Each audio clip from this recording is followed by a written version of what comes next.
মা, দুপুরের জন্য তো চিকেন আনা হয়েছে, একটু চিকেন কষা আর ফ্রাইড রাইস করি। না না, ওইসব করার কোনো দরকার নেই।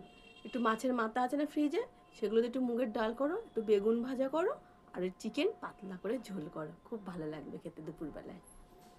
ঠিক আছে মা, আজ সকালে একটু চাউমিন করি। রোজই তো সকালে রুটি তরকারি খাওয়া হয়। না না, সকালবেলায় ওইসব চাউমিন টাউমিন করো না।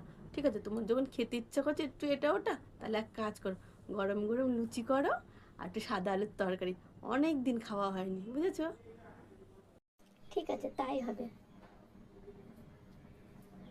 দূর দূর, কোনোদিন আমার পছন্দের রান্না হয় না, সব ওনার পছন্দের রান্না হয়। কিছু একটা বুদ্ধি বার করতে হবে, না হলে আমার আর খাওয়া হবে না এই বাড়িতে আমার পছন্দের। মা, বলছি আজকে রাতে কি রান্না হবে? আপনার ছেলে না একটু চিলি চিকেন আর চাউমিন খেতে চেয়েছিল, আমি তো না করে দিয়েছি। কি? বাবু খেতে চেয়েছে, তুমি না করে দিয়েছো? না মানে আপনি তো পছন্দ করেন না, তাই আমি বললাম মা তো এসব পছন্দ করে না, তাই আমি মাকে জিজ্ঞাসা করেছি কি রান্না হবে। সে যাই হোক, বাবু তো পছন্দ করে, আমি নাই বা পছন্দ করলাম। তবে আমার বাবু না আমার হাতে চিলি চিকেন খেতে খুব ভালোবাসে, তো ভাবছি আমি আজকে রান্নাটা করি। চলো।